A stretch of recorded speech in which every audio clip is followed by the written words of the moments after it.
மின்மினி தமிழர்களுக்காகவே வந்தாச்சு முதல் hyper local social media app. உடனே டவுன்லோட் பண்ணுங்க. Protection here. Police are there is standing here at the police protection. I will not go from here.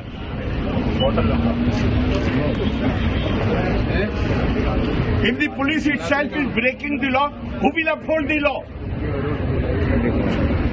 They were giving them protection here.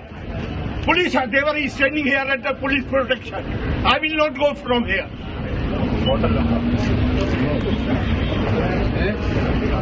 If the police itself is breaking the law, who will uphold the law? They were giving them protection here.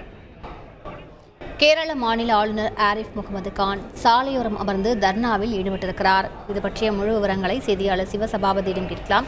Sivasabapathi, எதற்காக அவர் இந்த தர்ணா போராட்டத்தில் ஈடுபட்டிருக்கிறார், என்ன வலியுறுத்துகிறார், முழு விவரங்கள் என்ன?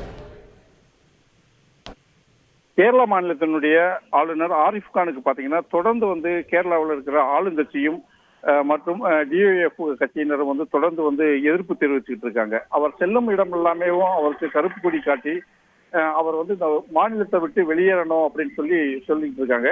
இந்த நிலையில பாத்தீங்கன்னா இன்று பாத்தீங்கன்னா கொல்லத்துக்கு ஆரிஃப் முகமது கானுக்கு கருப்பு காடி காட்டிய இந்திய மாணவர் கூட்டமைப்பை எதிர்த்து பாத்தீங்கன்னா ஆரிஃப் கான் உடனே தன்னுடைய காரில் இருந்து போராட்டக்காரர்களை நோக்கி இறங்கி சாலையில் அமர்ந்து பாத்தீங்கன்னா போராட்டம் பண்றாரு.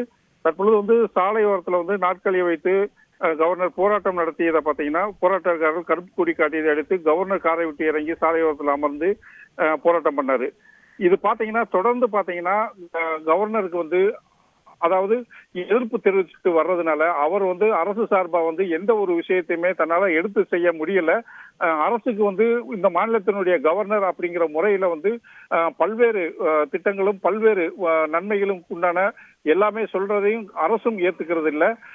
இந்த அரசாங்கம் தொடர்ந்து கவர்னருக்கு எதிர்ப்பு தெரிவிச்சுக்கிட்டே இருக்காங்க. இது கவர்னருக்கும் அரசுக்கும் உள்ள ஒரு அவங்களுக்குள்ள ஒரு நட்பு அப்படிங்கறத காட்டிலும் அந்த இது இதுவரைக்கும் சரியாக ஏற்படல அப்படிங்கறத அவர் குற்றம் சாட்டிட்டு இருக்காரு.